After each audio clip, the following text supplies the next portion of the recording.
Talvez, justamente por isso, os habitantes daquelas terras alimentavam um hábito muito comum nos países jovens. Quando surgiam problemas, as pessoas começavam a procurar soluções em qualquer lugar, desde que fosse bem longe delas mesmas. As lideranças desse país, por exemplo, viviam divididas em 2 grupos. Um desses grupos admirava muito o modo de vida do povo das grandes terras do norte e fazia de tudo para que o resto do país pensasse e se comportasse como aquele povo. Já o outro grupo era fã do modo de vida do povo das grandes terras do oeste e também fazia de tudo para convencer o resto do país de que todos seriam muito mais felizes se pensassem e se comportassem como aquele povo. E desse modo ocorreu que o país muito jovem, muito grande e muito rico começou a ser palco de intermináveis discussões sobre qual seria a fórmula mais adequada para trazer a felicidade para todos. Como não se chegou a nenhuma conclusão, um dos grupos resolveu impor a opinião dele à força, antes que o outro grupo pensasse em fazer a mesma coisa. Foi assim que o furacão começou. Sobre o preto, texto em letras brancas. Fundação Joaquim Nabuco, Instituto de Cultura, Maçanana Multimídia Produções, apresenta Crianças do Furacão. Naqueles anos, nem todos tinham rádio e poucas famílias possuíam televisão. Por isso, as pessoas demoravam para saber detalhes do que estava acontecendo, especialmente quem vivia no interior, longe das grandes cidades. Era difícil ter uma noção exata do que ocorria, até mesmo para quem morava perto das áreas onde o conflito era mais forte. Meu pai, que morreu quando eu tinha 10 anos, ele era administrador do engenho Bom Destino, veja o nome do engenho. E era uma coisa interessante que tinha aquela efervescência das ligas camponesas, né? E os trabalhadores, prestes o golpe começar, né, ser dado, eles já se preparavam, criando umas espécies de tacape, uns pau que eles faziam com pinhão, porque dizem que cada Gida pancada Pereira que levar ator, seca, né? dramaturgo, E tinha uma diretor coisa e assim, professor de teatro. Ele uma nasceu e crença cresceu popular. em uma Eu me pequena lembro nos cidade do quintais, interior. vários preparando esses tacapes, esses paus, mas eu me lembro assim que eles esperavam que chegassem as pessoas para eles enfrentarem com aqueles paus, né? De repente, uns tanques de guerra entrando na cidade. Aquilo, para mim, foi uma coisa muito louca, porque eu só via aquilo em filme, né? Eu digo, meu Deus, o que é isso? E para pegar uma única pessoa, que era o vice-prefeito, uma pessoa super pacata, né, João Martins, eu não tive nenhum medo, porque eu não tinha nenhuma, como é que chama? Formação política, eu não entendia nada. Para mim, aquilo tudo era festa. Quando chovia, que alagava, era festa. Aquela confusão toda na cidade era festa, porque era sempre uma coisa nova que estava acontecendo dentro daquela cidade super pacata, né? Desse tamanhinha.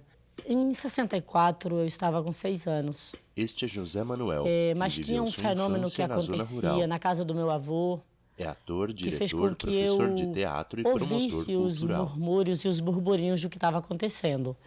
Porque na grande sala da casa do meu avô tinha um rádio. Um preto e branco, um rádio antigo Mais sobre uma importante bancada. que esse rádio, só um oratório que tinha acima do rádio. E em momentos bem específicos, em horas muito significativas, de manhã, de meio-dia e às 6 horas da noite, tinha o repórter. Junto com a sanfona, junto com os programas de forró, tinha um momento em que meu avô se dedicava a ouvir as notícias. E eu ouvia, que eu era muito próximo dele, eu ouvia essas notícias. E aí, mas sem muita consciência, eu lembro que ele comentava que os comunistas estavam invadindo o Brasil. E a minha mãe, também na ingenuidade dela, na ingenuidade de uma mulher que vivia naquela região do Brasil, a minha mãe que se aproveitava desse terror. E sempre que eu era indisciplinado, ou sempre que eu fazia alguma coisa que ela não gostava, ela me dizia, cuidado que os comunistas vêm aí. Comunista é papa figo e come fígado de menino. O medo era um medo como se Sevi falasse Madureira assim, vai é arrebentar socióloga. uma guerra. Era como se fosse a Era revolução, a criança em guerra, a março guerrilha, de e morte e tudo. 1964. Como se fosse uma destruição mesmo, entendeu? Então a mensagem que passava era essa e o medo era esse. Quem é que não tem medo de uma guerra? Imagine uma adolescente, uma criança escutando, tá para estourar a guerra, tá para estourar a revolução. Tanques de guerra em rua e prédio ao fundo. Ao mesmo tempo que ganhava força nas ruas, Aquele conflito de ideias também era vivido entre os membros das famílias daquele país. Tendo consciência ou não do que acontecia, todos sentiam na pele a força do confronto, especialmente as crianças. Eu tive que conviver com esse conflito dentro de casa e dentro da minha família, né? Meus pais se separaram, eu tinha 3 anos. Lá na casa da minha mãe se falava no golpe, Isabela Cribari o golpe é de 64. documentarista e produtora Na casa do de meu cinema pai, e TV. então era o contrário, Os pais se falava dela da não Revolução. compartilhavam de uma mesma Aí se visão falava política. muito... Então todas as pessoas que eram assim tidas como ídolos, né, sabe, Dom Helder, algumas pessoas que eram idolatradas e tal pela minha mãe, era o diabo na casa do meu pai. Francisco Julião, né, que era o líder das ligas camponesas, que era engraçado que a imagem que chegava, eu acho que era muito próxima da imagem, por exemplo, de um cangaceiro, Imagens do de alguém cangaceiro Virgulino Ferreira, Lampião, feitas saía em invadindo propriedade 1936. e tomando terra. Era engraçado, parecia que Carlos era Eduardo Lins é filho de um oficial da aeronáutica. o diabo ali em figura de Edu gente, né? trabalha em Estava banco e é circulando formado em ali engenharia. e disseminando o caos, né? Era muito esse tipo de imagem que chegava pra gente. Eu lembro nós fugindo Luiz de uma hora Carlos para outra, Prestes Filho tendo que sair de nasceu casa, numa mamãe família de pegando a gente. militantes comunistas. E parecendo aquela coisa de uma família desastrada, né? As coisas, às vezes, caindo fora das sacolas ou das bolsas, né? Luiz Carlos tem mestrado E a em gente tendo que cinema se e TV esconder no meio e é de pesquisador um na área local de lá, onde economia da alguns companheiros cultura. do partido iam buscar a gente. E os brinquedos, tudo tinha ficado para trás, né? Não podia trazer nada. Era a roupa do corpo, algumas coisinhas só, né? E eu lembro no meio desse matagal onde a gente teve que se esconder, tinha uns brinquedos, um caminhão, lembro até hoje um caminhão sem as rodinhas de trás, né? Mas que eu curti bastante esse caminhão. Então eu me acordava de noite, às vezes, com sussurros, assim. Cíntia Falcão é jornalista As e pessoas videasta. conversando, né? Eu chegava assim na sala ou no escritório, aí tava o povo lá reunido, né? A minha de mãe, Cíntia era os militante companheiros. comunista. Aí ficavam com aquela cara assim de assustado, assim, ai, todo mundo fumando e tal. Que foi, minha filha? Vá dormir, viu? Vá dormir. Aí voltava. Então eu me lembro muito disso, dessas reuniões que aconteciam muito lá em casa, né? E a gente sabia de tudo o que era. A gente sabia porque estava tendo reunião, éramos 3 crianças. A gente sabia os livros que podiam aparecer na estante e os livros que não podiam aparecer na estante. E aí já foi uma surpresa, todo mundo junto, em Americana, quando a mamãe recebe a notícia de que podíamos voltar para casa, né? Já tinham passado vários meses do golpe, e nós poderíamos voltar para casa, que não tinha problema, que a família Prestes iria ser respeitada. E aí a mamãe botou todo mundo no carro e já era, quando a gente chega na cidade de São Paulo, já era noite, devia ser 8h30 da noite. E a mamãe conversa com o motorista do táxi e diz, não, olha, eu não sei muito bem onde é a casa, não. Vamos ver, porque ela tinha suspeita dela. A mamãe é uma militante antiga do movimento comunista brasileiro e viveu muitos anos na clandestinidade. E aí o carro começa a descer a ladeira e aí fica aquela coisa meio estranha. A mamãe diz que não sabe muito bem onde é a casa e eu boto a cabeça assim para fora assim do carro, vejo a nossa casa, né? Aí eu pergunto para ela, mãe, por que na nossa casa tem tanta polícia? Eu não sei se eu terminei de falar a palavra polícia, mas eu levei uma porrada na cabeça. Eu lembro disso até hoje. E a dor, né, do que foi o murro que eu levei, né, para calar a boca e cair lá nas profundezas do banco de trás, né? E o carro, de fato, foi adiante. Mas isso, depois de alguns dias, se esclareceu e tal. E nós, de fato, conseguimos voltar para casa.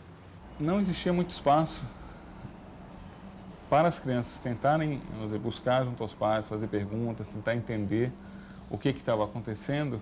Lá em casa, a minha Carlos educação, é filho de feita pelo papai e a mamãe, a gente não tinha que saber de nada, não. E quem dava as ordens sempre foram eles, né? É agora, educando os meus filhos, que eu pergunto para eles, tento explicar tudo, o porquê das coisas. Mas na minha infância, eu não imagino se algum filho ia abrir a boca para falar alguma coisa. Culturalmente também Edu na é época filho de um não era muito oficial da comum aeronáutica. você dar satisfação para uma criança de 5, de 7, de 9 anos.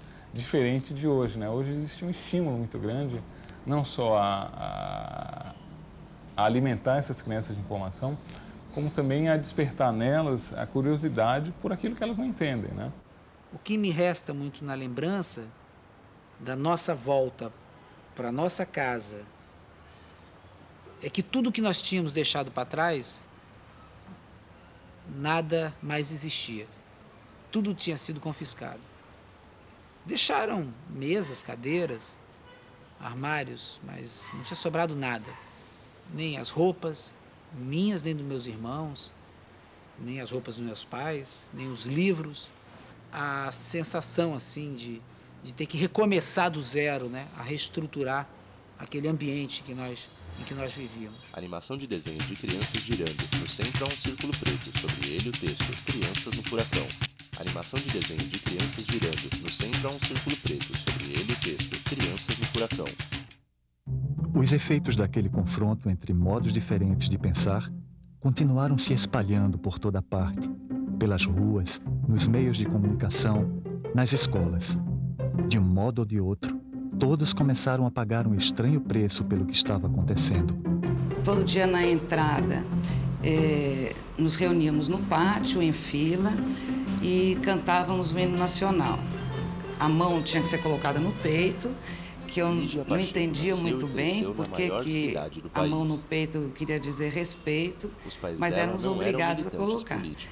E também a letra ia assim no tranco, né? Porque às vezes era o hino da bandeira, às vezes era o hino nacional, mas a gente não sabia o que significava, nunca foi trabalhado o conteúdo do hino.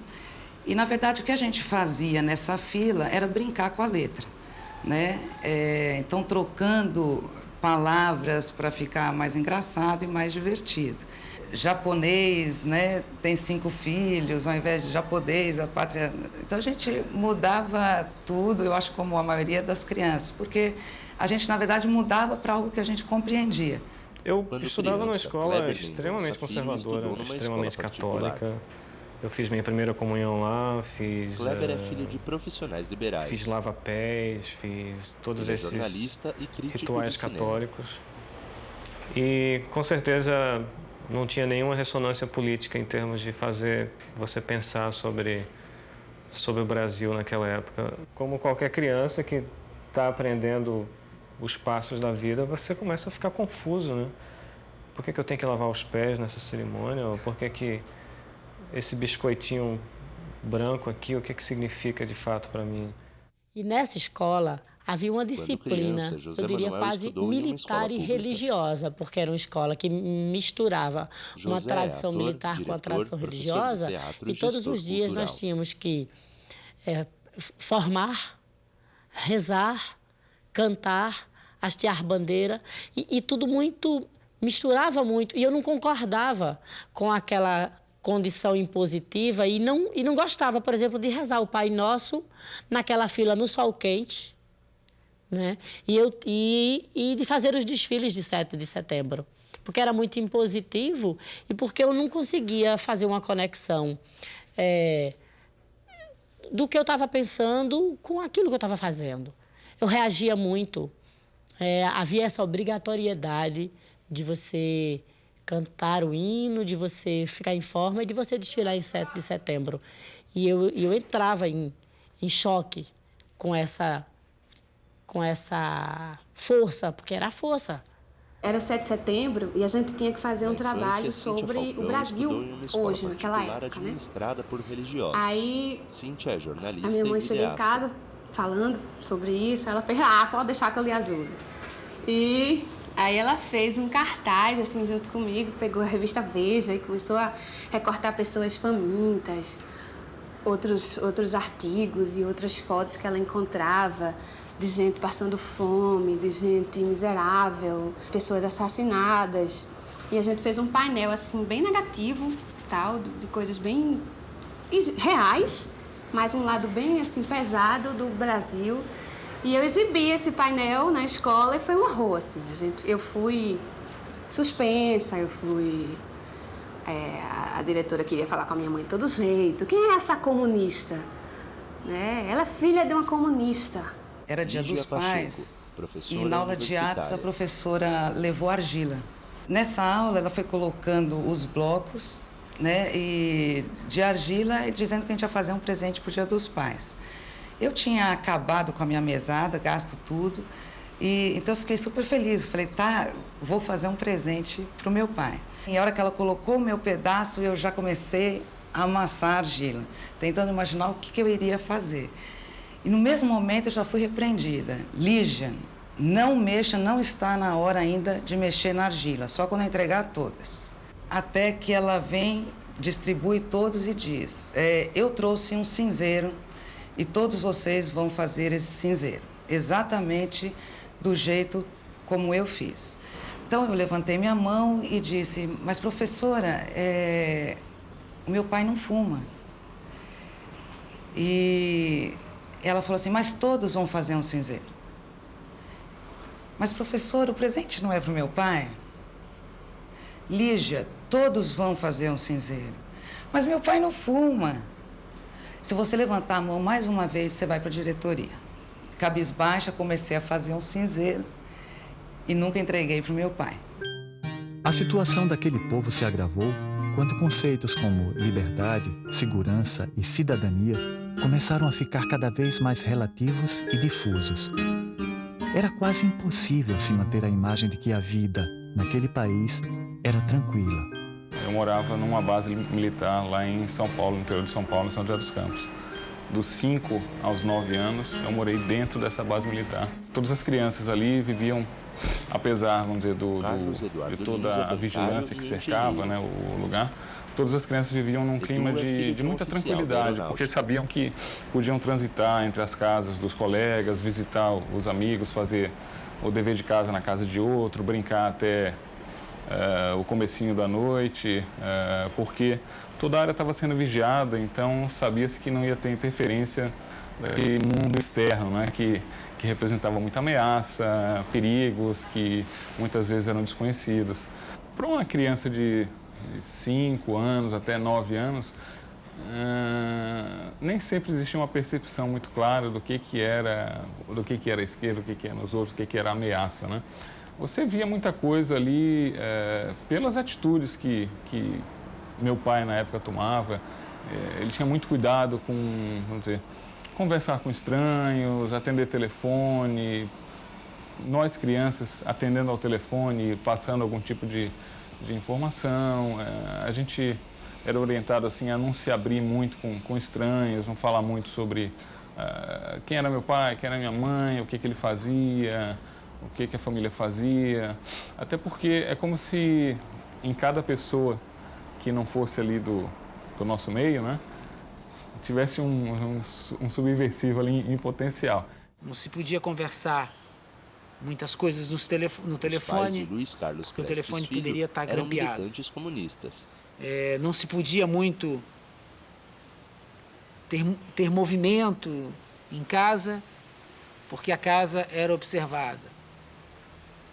Não se podia ir para alguns lugares. Luiz Carlos é mestre em cinema e TV e pesquisador. Os irmãos, as irmãs, porque qualquer coisa poderia acontecer.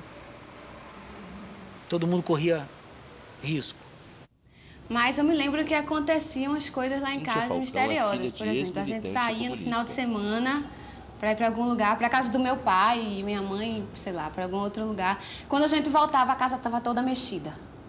Livros, meu quarto todo de cabeça para baixo. E nessa bagunça toda, não sei se estavam procurando alguma coisa ou se era ameaça, até hoje a gente não sabe.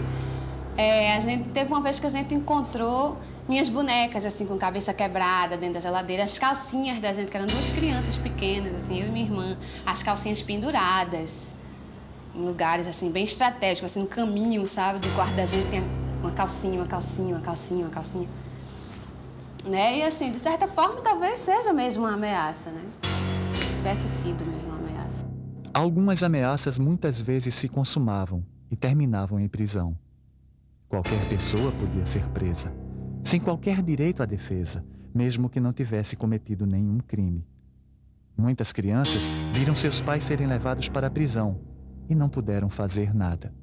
Ele foi preso na casa de detenção. Sérgio Guzmão é ator e apresentador. Ficou preso lá e depois eu me lembro, o pai de quando Sérgio eu passava foi preso pela casa de detenção, quando ela era ainda uma prisão, eu soube que ele estava preso lá e eu passava naquela casa de detenção vendo os presos comuns com as pernas de fora, nas janelas da casa de detenção, que para quem é desse tempo e passava por ali, sabe que os presos tinham nas janelas das prisões, é como se você hoje estivesse passando ali na Casa da Cultura, vendo as janelas e imaginasse várias perninhas penduradas ali, dos presos comuns.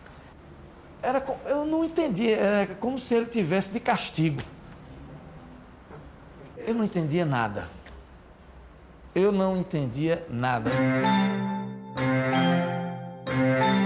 Uma vez um colega me emprestou uma fita cassete, né? Carlos Eduardo Lins viveu parte de sua infância numa vila militar. Com a música do Vandré, o Caminhando e Cantando, né? Para não dizer que não falei de flores, né? E eu levei aquela fita para casa para ouvir. E aí meu pai, eu ouvi um pouquinho, ele disse, opa, vamos parar de ouvir essa fita aqui. Aí eu ouvi a letra, li a letra e me pareceu estranho, né? Por que aquela música ali era tão perigosa? Por que ela não poderia ser ouvida? Por que eu não podia ter aquela fita em casa? Nem sempre se entendia o que estava acontecendo. No final de tudo, somente o medo. O medo. O medo. No começo eu fiquei muito confuso. Eu pensei, é um sequestro, no início, e professor de mas teatro. aí eu dizia, um sequestro por quê? Aos eu não tenho 16 dinheiro. anos, Minha Dida família não tem trabalhava dinheiro. com Vieira teatro também, num pelo que eu saiba, não é projeto rico nem tem de reforma dinheiro. agrária. Então não pode ser. Quando eu Dida foi dormi, por exemplo, eu disse, não, amanhã vai, foi um engano, amanhã vai estar tudo resolvido. E eu dormia pensando, não, é um sonho. Eu vou dormir, mas o quê? Quando foi assim, tipo meia-noite, aquela lata d'água fria em cima de você, né? Toda noite eles jogavam água na gente, de meia-noite, a gente dormia era uma cafuazinha. Eu tenho 1,70 m, não me cabia em pé. E eu ficava normalmente deitado ou então sentado. E eu terminei começando a botar sangue do nariz e do ouvido. Então, por conta disso, eu acho, transferiram para a PE de Olinda. E aí eu fiquei mais um outro mês lá em Olinda. Só que aí eu encontrei também umas pessoas amigas nossas, um soldado, um tenente. E aí eu era tão ingênuo que eu caí na besteira de perguntar ao carcereiro se podia mandar um recado para minha família por um dos dois, né? E aí, por conta disso, companheiro, no outro dia de manhã, acordei assim, 5 horas da manhã, já levando porrada nos ouvidos, né? E vamos botar uma roupa aí, não sei o que, pega qualquer coisa. Botou uma roupa bem grande em mim, eu disse, peraí, essa roupa não é minha. Qualquer roupa serve, a gente vai jogar você no mar agora, os tubarões vão comer você, se você for nu não tem problema nenhum. E eu sei que colocaram a gente num avião. Eu ouvi muitos comentários das pessoas, inclusive reclamando, porque eu era menor e estava viajando ali, não sei o quê. Levaram a gente para Brasília, um lugar chamado Presídio de Investigação Criminal, PIC. Eles me deixavam, às vezes, pela manhã, fazer limpeza nas celas. Era uma coisa que cortava o coração ver as pessoas. Isso me deu uma depressão muito grande, eu fiquei super arrasado. E aquilo me deixava muito triste, né? Eu não conseguia entender ainda por quê. Queriam que a gente dissesse que estávamos fazendo guerrilha, treinando guerrilheiros nos dois engenhos. E ninguém disse isso porque não existia isso. Então, não tinha por que ficar com a gente preso. Então, já bem pertinho do Natal, a gente foi liberado. Aí, depois disso, eu fiquei meio com medo das coisas, entendeu? Em Preto Branco, rua tomada de homens com farda, capacete e grandes armas. Sempre me senti muito mal quando eu via alguém fardado. Sempre ficava muito tensa. Eu acho que porque a gente viveu isso, né? A polícia entrou dentro de casa, revistou tudo, levaram meu pai preso na minha frente. Minha mãe conta que no dia que ele voltou da prisão, eu não sabia, mas quando ele entrou dentro de casa, eu me abracei com ele, eu chorava muito, assim. Eu sentia que alguma coisa estava acontecendo muito séria. Na família da minha mãe, eu tive uma tia que foi morta, né? Isabela Cribari, ela morreu nessa época, e até hoje ninguém sabe exatamente como foi. Né? Mas na família do meu pai diziam que foram os comunistas que tinham matado ela. E na família da minha mãe diziam que não, que ela tinha sido morta pelos militares porque ela também estava envolvida, como a minha mãe e meu tio, nesse movimento contra a ditadura. Então eu me lembro muito de ter um fluxo muito grande de gente muito diferente lá em casa. Então, assim, tinha gente hospedada lá em casa assim, só por uns dias, pessoas que hoje são autoridades, né, do mundo político e parlamentar, e que ficavam escondidos lá em casa um tempinho. Não, ele está aqui só por uns dias, final de semana, não sei o que, não sei o que. Você dá sua cama para ele? Dou, né, mãe? Animação de desenho de crianças girando. No centro há um círculo preto. Sobre ele o texto Crianças no Furacão. Animação de desenho de crianças girando. No centro há um círculo preto. Sobre ele o texto Crianças no Furacão. Além das prisões e torturas, as pessoas sumiam sem deixar vestígio. Pressionadas pelas circunstâncias, muitas famílias buscaram abrigo em outras terras, longe dali. Me lembro muito de ter assistido várias passeatas no Chile e tudo. Na época do golpe no Chile, que no dia do golpe, eles ficavam conversando muito baixinho dentro de casa. Perguntando, e Allende, será que cai, será que não cai? Todo mundo muito vivendo aquela tensão pré-golpe, né? Ouvindo as notícias no rádio e tal. E de repente eles se calaram, aquele silêncio tenso, né? E eu viro minha irmã sentada no chão, balbuciando assim, bem baixinho.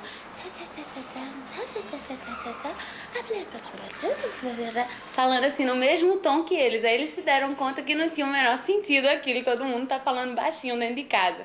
E começaram a rir. E aí, no dia seguinte, meu pai disse assim, eu vou levar a Cibele na escola para ver como é que tá a rua, o movimento, se tem muita polícia, como é que tá o movimento e tal. Me vestiu todo, disse, vamos minha filha, vamos para a escola, vamos.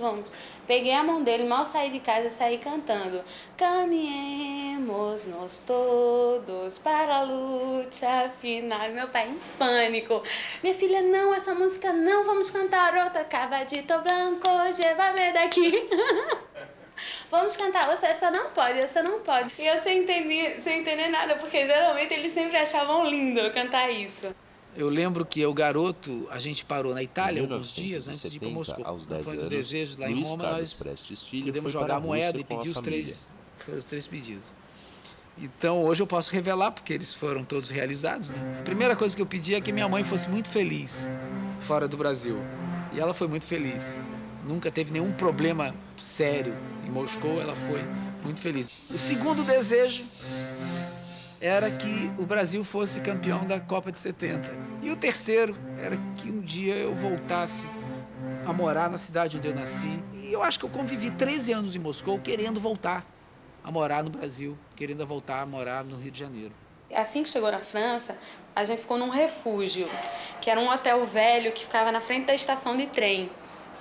Isso eu me lembro. Eu me lembro da avenida, me lembro da estação de trem que tinha na frente. E para mim aquilo era maravilhoso, porque eram várias famílias morando. Sem poder ficar no Chile, a família de Cibele viajou para a França. Nesse hotel. Então cada família ficava meio que num quarto, né? E tinha famílias chilenas lá, que me adoravam, porque eu devia ser muito engraçada, com 3 anos e meio, falava já, era muito desenrolada, sabia poemas, já dizia, sou chiquitita, muito rosadita, senhoras e senhores, não sei o que, e me abaixava assim, eu me lembro que eu fazia umas coisas assim. Mas eu estava com 10 anos, eu estava com 10 anos de idade. Então, e é pesquisador com 10 anos de idade você aceita qualquer coisa. Em 6 meses eu já estava falando russo. Em 7 meses eu já estava estudando numa escola. Em 1 ano eu já estava repetindo o ano na escola, porque eu não consegui entender tudo na sala de aula. Ainda a língua tinha dificuldade, mas repeti, né? A coisa assim que eu acho que eu mais forte mesmo que rolou era a língua primeiro que se falava em casa, né? O português, e a música, que a gente ouvia muito. Isso era muito presente. Minha mãe ouvia muito música dentro de casa, e sempre música brasileira. É muito engraçado porque até hoje a gente tem uns LPs grandões assim, de Caetano, e tem um selo bem grande assim, importado. Porque ela comprava lá em lojas assim, tal, de importados. E a gente ouvia muita música. A gente não falava em casa russo, a gente só falava português. A gente recebia muito disco. Praticamente Eu conheço toda a música brasileira, né, dos anos 70 até os anos 80, porque a gente tinha muito disco. O que teve de melhor da música popular brasileira, nós tínhamos acesso. Amigos, parentes mandavam, né? Eu não entendia muito o que as músicas queriam dizer, mas eu me lembro que eu cantava e gostava muito. E tinha também momentos assim, de muita melancolia, que era no inverno, que meus pais ficavam muito deprimidos. Como era uma dor muito grande, assim, essa incerteza de saber se iam ver de novo o país ou não, se as filhas iam saber de onde vêm, assim, sabe? Eu acho que eles passavam muito mais informações com o olhar e com a maneira do que com as palavras. Acho que para eles falar no assunto, falar do Brasil, era uma coisa que doía tanto, assim, de saudade, que era muito difícil mesmo. Então, informação eu não tinha mesmo falada, dita, mas assim, eu vivia rodeada disso, de cultura, de raízes, né? A música dizia assim, era coco verde, melancia, catolé da Barra Grande. Eu vou-me embora da ilha com a saudade tão grande. Meu amor, não fique triste, pegue as coisas e vamos embora. A mesma barca que leve, a mesma barca que volta. Para a maioria das famílias que continuaram a viver no grande, jovem e rico país, a situação também não era nada simples. Naquela época de sobressaltos, nenhum desafio era pequeno, nenhum cidadão era poupado. Muito tarde, lá pelos 15 anos, onde eu fui estudar numa escola que foi criada exatamente para dar emprego para essas pessoas de esquerda que não conseguiam emprego na época da repressão. Então, eu caí num outro mundo, tão acostumada a um meio super tradicional, onde eu não poderia pensar. Nessa escola, pelo contrário, você tinha que pensar. Então, as aulas eram completamente diferentes. Nós estudávamos história, por exemplo, lendo Brecht, Shakespeare, em cima das peças de teatro, não era em cima do livro. A professora de História do Brasil só contava os bastidores da história, porque eram todos de esquerda. Para mim foi um choque grande, porque eu não sabia pensar. Então, foi bastante penoso essa quebra, começar a perceber que você pode escolher, que você pode criar, mas, ao mesmo tempo, também foi muito gratificante. O que eu lembro era da ausência dela, da ausência da minha mãe, que ela era professora e sindicalista. Então, ou ela estava trabalhando ou ela estava militando. Então, ela ia pouquíssimo em casa, assim. Quando ela chegava, eu já estava dormindo. Quando eu ia para a escola, ela estava dormindo ainda. A minha mãe saía de casa e dizia, olha, se eu for presa, não se preocupe, não fique preocupada, porque vão dar um jeito de me soltar. Fribari é mas uma criança pequena, a imagem que tem de uma pessoa ser presa, são os irmãos metralha, bandido. Então eu ficava imaginando que a minha mãe estava envolvida numa coisa muito séria, que minha mãe era uma bandida e que eu tinha que esconder esse segredo. O fato mais forte foi a morte da minha tia, que era irmã de criação da minha mãe. Aos 10 anos em 71, de idade, ela casou Virgínia com um rapaz vindo de São Paulo, que fazia política também. E que aí foi o marco da vida dela, né? Um mês depois de casada, eles foram mortos na estrada entre Caruaru Virgínia Costa é professora de educação física. No próprio dia 11, a gente já soube, né? Que ela estava morta.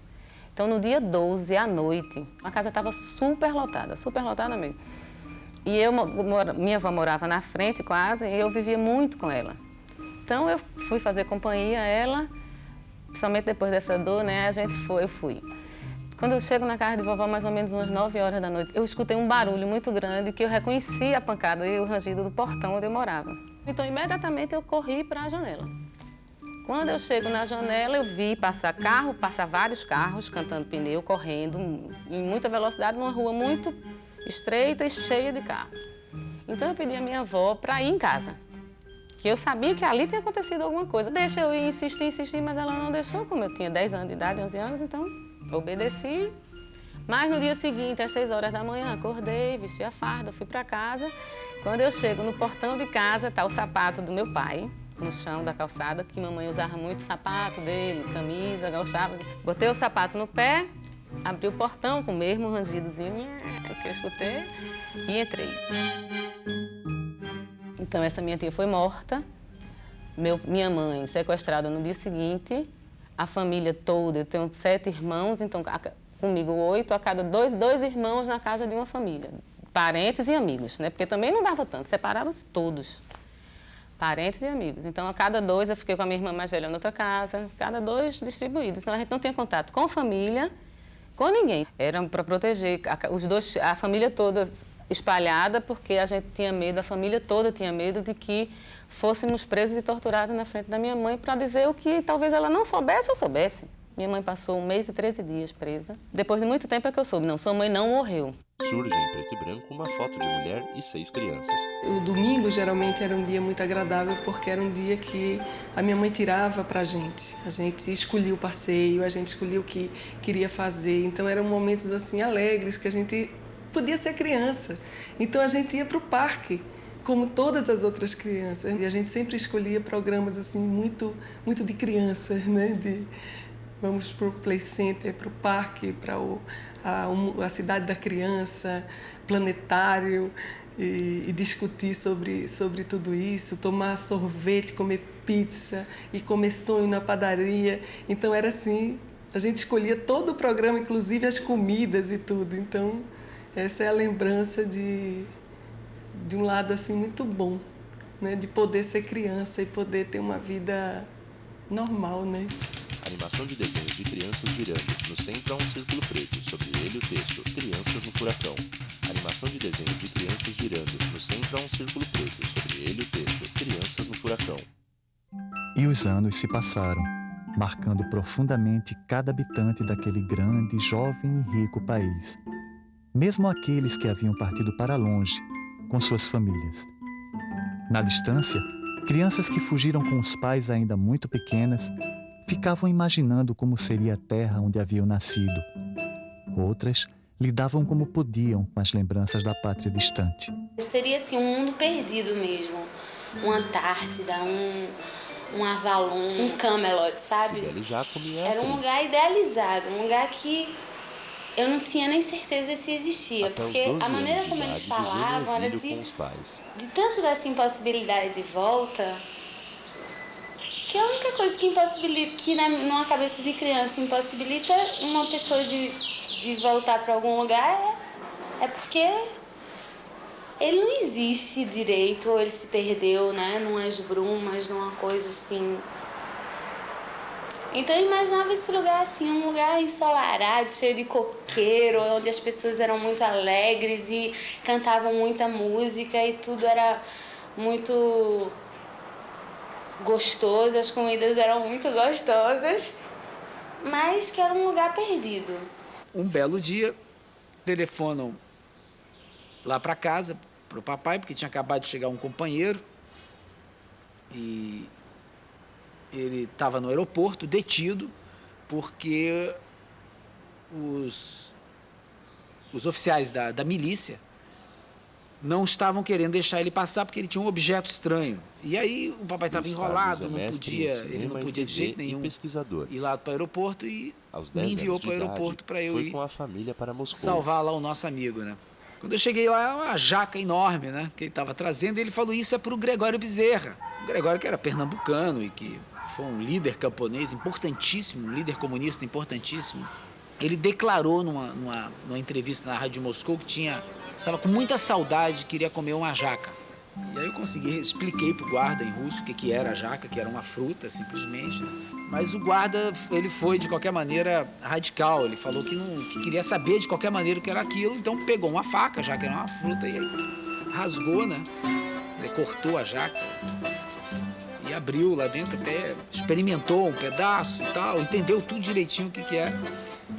Mas a jaca já estava repartida, né? E aí, quando chegamos em casa, nós fomos direto lá para nossa casa. quando eu liguei para o Gregório, eu falei, olha, Gregório, a coisa é a seguinte, eu que resgatei, né, o nosso amigo lá no aeroporto e, consequentemente, eu que resgatei a jaca. Então, já que a jaca está partida, metade da jaca vai ficar aqui em casa, é nossa, né? O Gregório concordou no ato, não teve problema nenhum, tanto que garantisse a metade dele, né? E eu levei a jaca lá para a casa do Gregório, o Gregório ficou realizado muito. Na minha infância, o sabor de uma jaca, da melhor jaca que eu já comi na minha vida, foi justamente essa jaca em Moscou. Sobre uma plataforma preta, uma jaca brilhada e esverdeada com algumas manchinhas marrons. Eu me lembro que minha mãe não comia manga há não sei quanto tempo. E ela ganhou uma manga, não sei se veio pelo correio, não sei como foi. Aí, nisso, vinha chegando tio Fred, que é tio Fred e tia Carmen, que é um casal também de amigos dos meus pais que foram exilados junto com eles, que eu considero meus tios também. E eu chegando lá em casa, minha mãe viu pela janela, disse, meu Deus, Fred, vai comer minha manga. Ai, meu Deus, minha manga, minha manga. Aí ela corria dentro de casa com a manga, não sabia o que fazer. Eu vou esconder minha manga. Aí, pum, escondeu dentro da gaveta. Aí tio Fred chegou, aí sentou, conversou, não sei o que, minha mãe com aquele olhar culpado, e eu olhava pra ela, olhava pra gaveta onde tava a manga. Eu pensava, meu Deus, ela não vai mesmo mostrar essa manga, né? E eu calada. Aí tio Fred começou a falar de algumas coisas que... Aí entraram num clima assim, aí minha mãe fez, ai, Fred, tô morta de vergonha. Eu ganhei uma manga e eu tava querendo comer ela sozinha, mas... eu tô com remorso, vamos comer. Aí pegaram essa manga e foram comer essa manga, mas quase choraram comendo essa manga, porque era muito... Pra eles, assim, era qualquer coisa, sabe? Eram pequenas coisas que eles se alimentavam, assim, de lembranças e de saudade.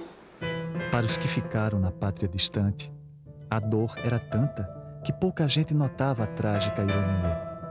As lições ensinadas tiveram um efeito contrário daquele que aparentemente se tentava obter.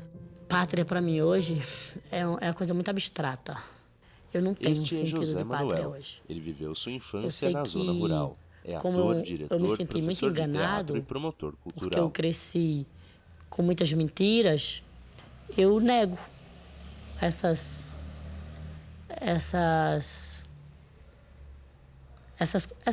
sentimentos. É como se eu negasse, porque a minha pátria me mentiu na minha infância. No momento que eu mais precisei, que é quando eu estava sendo formado, eu criança, eu adolescente, o meu pai estava mentindo para mim o tempo inteiro. E olha, mentindo através de instrumentos muito significativos. O rádio, que era o que eu tinha acesso, a igreja, né? A escola. Então, se eu for pensar seriamente, não é? A minha geração viveu uma grande mentira. Quando uma pessoa resolver mentir para uma criança, aguente as consequências, porque ela vai descobrir a verdade. Porém, como acontece com tudo que existe, chegou um momento em que o conflito precisou assumir uma forma diferente. E os ventos do furacão foram perdendo sua força. Os exilados começaram a retornar para o lugar onde nasceram. E cada cidadão atingido pelo conflito procurou reconstruir sua vida. Meu pai tomava muito cuidado com fechar as portas à noite. Eu lembro, isso é filho de um oficial da aeronáutica. Que eu trago até hoje, né? Ele tinha muito cuidado em fechar a porta da frente, a porta de trás, às vezes estava tudo fechado, às vezes conferia 2, 3 vezes antes de dormir. Ele olhava debaixo das camas para ver se tinha alguma coisa, olhava dentro dos armários. Esse excesso de precaução, esse excesso de desconfiança com as pessoas, é uma coisa que eu consegui, assim, superar. Eu lembro depois de muito tempo. Ainda sou uma pessoa desconfiada, eu acho que você não consegue zerar isso completamente, né? Fica muito arraigado, até porque te acompanhou durante a vida inteira. Mas hoje é engraçado que eu oriento as minhas filhas também em relação ao telefone, eu acho que de uma forma muito parecida à forma que eu era orientado. A gente vive ainda hoje, lógico, num ambiente de insegurança, você vê aí muitas histórias de sequestro relâmpago, assalto, violência e tal, mas diferente do que existia na época, né? A gente estava falando, hoje existe uma motivação muito mais econômica do que política, né? Mas eu ainda tenho muito medo, muito receio de como elas atendem o telefone, que informações elas passam no telefone, o que elas podem dizer e pode ser usado contra nós, contra a família. E a gente saiu do avião e eu olhei assim pra fora, né, a escada embaixo, e eu olhei assim e vi aquela família enorme, né, aquela ruma de gente, né, gritava assim. Aí eu me lembro que eu pensei, meu Deus, quem será que tem uma família tão grande, né? Aí descontraí assim, comecei a descer as escadas. Quando eu chego embaixo da escada, aquela multidão vem pra cima de mim, assim. Eu só me lembro de uns rostos assim, eu sou sua prima, olha, eu sou sua tia. E eu assim, meu Deus, quem é esse povo todo?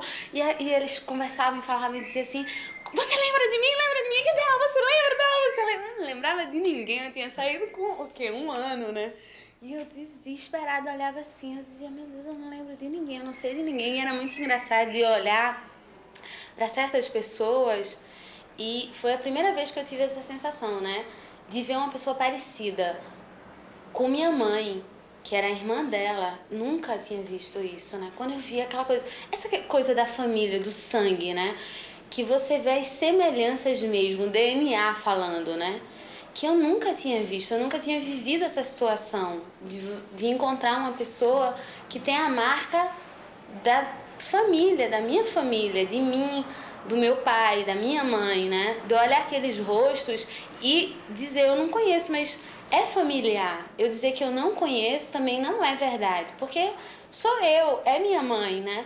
A irmã da minha mãe, eu olhava assim, aí eu dizia em francês para minha irmã, olha, deve ser irmã da minha mãe. Quando eu saio do Brasil para morar em Moscou, eu perco todos os meus amigos de infância. E vou reestruturar os meus relacionamentos a partir dos meus 10, 11 anos. Eu tenho que reconstruir todo um círculo de amigos. Vou me formar na universidade, vou passar minha adolescência. E aí, quando eu volto para o Brasil, eu perco todos os meus amigos da adolescência. E aí eu tenho que me reestruturar, porque eu não vou resgatar meus amigos de infância do Brasil, né? Então, esses meus colegas, essas minhas referências, do meu nascimento até os meus 9, 10 anos, eu perdi para sempre quando fui para Moscou. E quando eu volto para o Brasil, eu, de certa maneira, vou perder para sempre os meus amigos da minha segunda infância e adolescência. No final das contas, é uma trajetória de perdas. E essa trajetória de perdas dá vontade, às vezes, de urrar de dor. Mas o que fazer? Tem que seguir adiante. Tem coisas Cíntia é jornalista e videasta. Boas que eu gosto de lembrar. A mãe de Cíntia era militante comunista. Faz parte da minha infância, do meu relacionamento com a minha mãe. Até no enterro mesmo de Gregório Bezerra, a gente foi pro enterro. Aí uma pessoa fala, Gregório Bezerra, aí um cemitério inteiro de Santa Marga estava presente. Eu era uma criança ali de blusa vermelha. Todos nós de blusa vermelha, assim, com a foto dele aqui na frente, né, pintada e tal. E eu ficava vivendo aquele momento, assim, eu sabia que era um momento histórico, que era um momento único, assim, era uma pessoa muito importante para determinada ideologia que tinha morrido naquele momento, né? E que as pessoas todas estavam se sentindo, assim, meio órfãs, né? E aí ele tinha que estar presente. Gregório Bezerra, aí, presente!